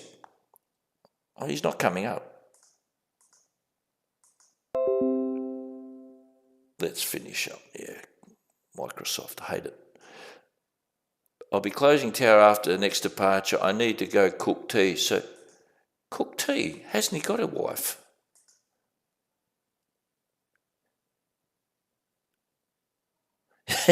Actually, you're dead right, James. You'd absolutely... I will. I'll buy each one of you guys, and I only need to spend... well, how many are online now? I've only got 3 viewers. But if I was... So that's only $300,000 I need to spend, which will be short change. But I'm serious. I would actually... I mean, 80 million. Geez, you know what? It'd be more of a headache working out how to. I'm trying to. My mum recently sold her house, and I've been in charge of her finance as well. And she's in a nursing home because she's 90. I don't know, 92 or something. And it's a headache trying to invest that money for her. Imagine 80 million. But yeah, 300,000. Yeah, I'd say, where do you want it? Knock on your door. Yep. Where do you want the... Yeah, no, I'm serious. I mean, 300,000 is just loose change. You'd make that in interest in 80 million. Mind you though, the interest rates of these days, 2%, 80 million, 160,000 in interest a year, which is... I know it's bugger all. For $80 million, you get 160,000. You're just going to have to ship it to Johannesburg from... Oh, right, you live in Johannesburg. Whoa. Okay, well...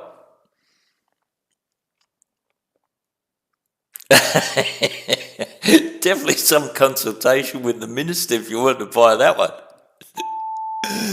Mate, I'll tell you a story. I've got, not to say... Oh, tail and bend is up. Thank you, Steve. Yep, there you go. Your tail and bend, 125.3. She doesn't want me to win because she knows I'll go ape shit. She knows it'll change me. I said to her, I'll buy myself a jet. Adelaide departures, good evening. Just 761 with you, climbing through 2,400. Just R761, good evening. Identified via the SID, climb to flight level 240. Fire the SID up to 240, just 761. So she doesn't want me because I said to her, look, first thing I'd do is just scrap my whole wardrobe. I'd go out and buy tailored shirts, tailored pants, you know what I mean? I mean, I know it sounds stupid, but that's the sort of person I am. I like to have the fancy pants and the shirt, and I'm not one for jewellery, so that's something. But I like the nice stuff. I like the finer things in life. That's just a weakness of mine, as well as eye candy. But anyhow, that's another story. Let's not go there. So I like the nice, and I just bought myself. I said to her, I'd buy probably a jet, $4 or $5 million, just a bit of a, I don't know, or a TBM 930 or something like that. Learn how to fly.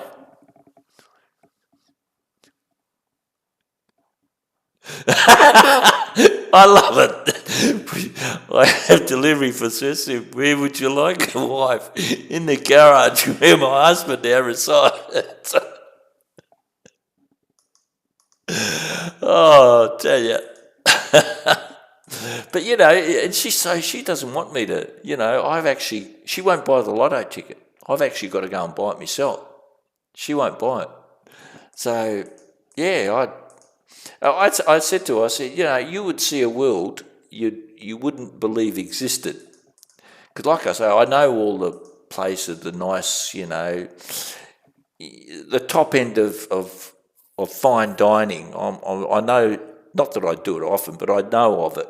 You know, if you want to go cruise lining, then nobody beats a mob called Viking Cruising, because they're the top end of cruising, you know, and all that sort of stuff, you know. If you want to go to the Kimberleys, there's heaps of tourist operators that do the Kimberleys up here.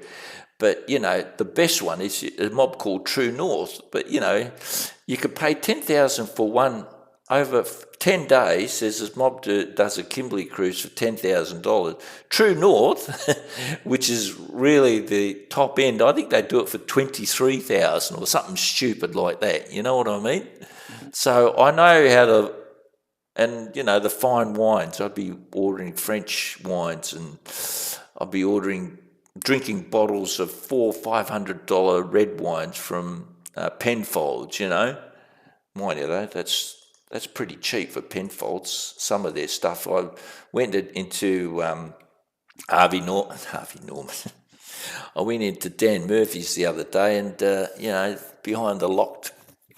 In the locked wine thing there was selling bottles of wine from Penfolds at $2,000, $3,000 each, you know. So I'd be buying things like that, you know what I mean? Yeah, okay, Anthony, no worries. Good to see you, mate. Yeah.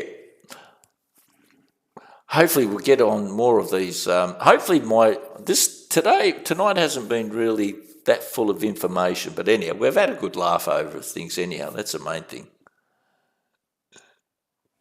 But I was hoping we'd actually have a little bit more traffic and a little bit more instructional, but it hasn't been the case, which is okay, fair enough. So it looks like I'm in charge of the guy on the ground here at Adelaide. And who is it? GSR 769. He's the Airbus. And he's going Adelaide to Sydney. Okay.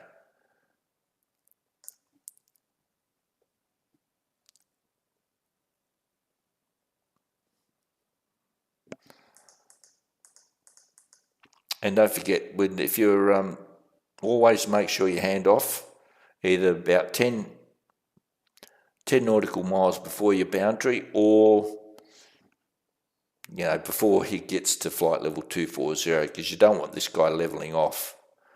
So that's another thing they try to get you when you're doing your approach. They're trying to. They give you a bit of traffic, and so you forget to do the handoff sometimes. So always be, mate. Don't worry about the German car. Oh, now that's another thing. See, I'd be getting something like. I'm not into Lamborghinis or Ferraris. You know, you'd think I'd be into the Ferrari or something, but I don't know. I'd be getting like an Aston Martin or something like that. You know what I mean? Yeah. So, anyhow, 80 million. But you guys, you know what the chances of winning Thursday's lotto is? I think it's about 125 million to 1 or something ridiculous. The fact that actually, somebody told me someday, he said, you know, your chances of getting hit by lightning, you got more chance of being hit than lightning than you have of winning Thursday lotto.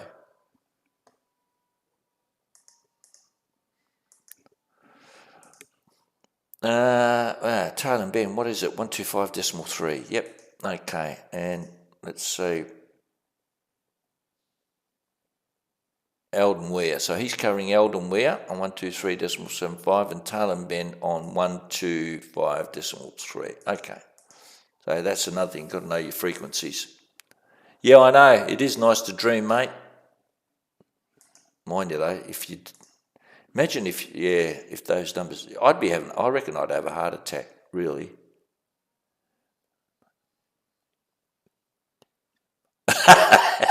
Yeah, that's right. Best chance of me getting a jet sim past the white. Oh, get out of here. £120 million. Oh, no. Oh. But how often do you see people that just blow it, you know? Oh, now. I'm way too... I should have given this... Come on, Steve, what are you doing? Just R761, contact Melbourne Centre, 125.3, g'day. 125.3, Jetstar 761, thanks for the service today, have a great night. You too. See, I'm way too slow. See, he's nearly at 240 by the time he transfers over. So normally I like to give him about 5,000 feet before they get to, so around about the 230, 235, like to hand them off. Because by the time he turns tunes into centre and piss farts around, you want to give him about 5,000 feet before, or 10 miles, whichever happens first. I had a message from my controller. He set up for 27 at 3K, so 27.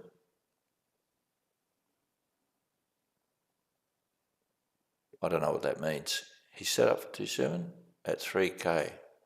Not sure.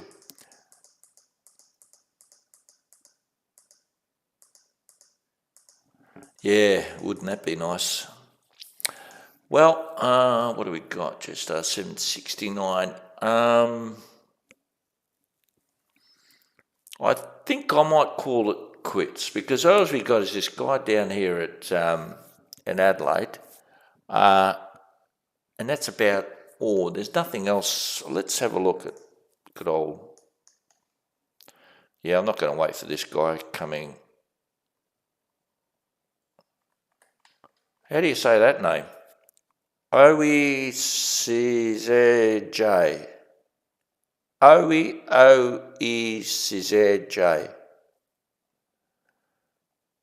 WMKK, I wonder where that is. And so what's the time over in the East Coast? 7:15. And yeah, you go to Sydney, and this guy's going to where's he going? To Point Cook. Isn't he at Point Cook already? Oh, so he's only going to do, yeah, he's probably just going to do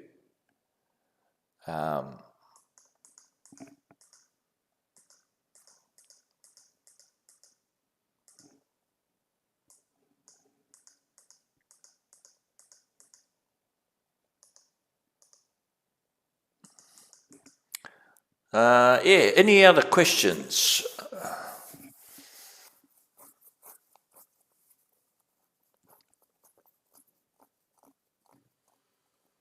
£120 million. Wow, that's over 250 million bucks. Oh, that's disgraceful. Wow.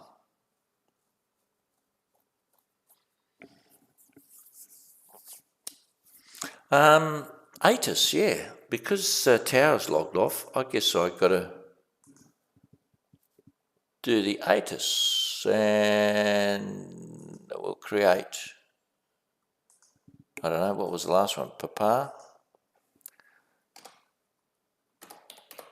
Expect ILS approach, runway 1623, yep. Actually, having said that, 16, headwind at cross knot of 6 wind. See how this is useful? So it's got a headwind of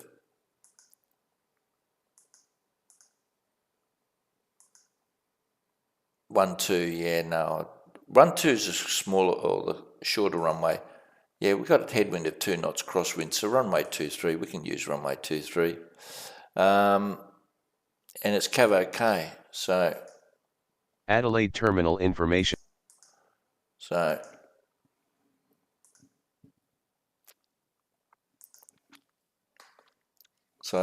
expect ILS. Yeah, okay. Cheers, Nick. It's been great tuning in. When will you be streaming again? Who knows? I might actually, if you're interested, I might do a flight actually rather than controlling, because and I might do like I don't know if there's anybody or if there's any particular, like if you wanted me to fly from a Class D Metro to a Class D. Actually, I can think of one flight going from Coffs Harbour, which is a Class D airspace, to, let's say, go fly right up to Archerfield, which is a Metro Class D. So yeah, I might do a bit of a flight stream, if that's okay, and probably talk through some real world procedures. No worries, Sis. And yeah, I think I'll close it down. And thanks, guys, for tuning in. It's always been a pleasure. And like I said, hopefully my next stream will probably be more along the lines of a flight and doing real world procedures and see what you need to say, when to say it, and why you say it. All right, guys. Take care.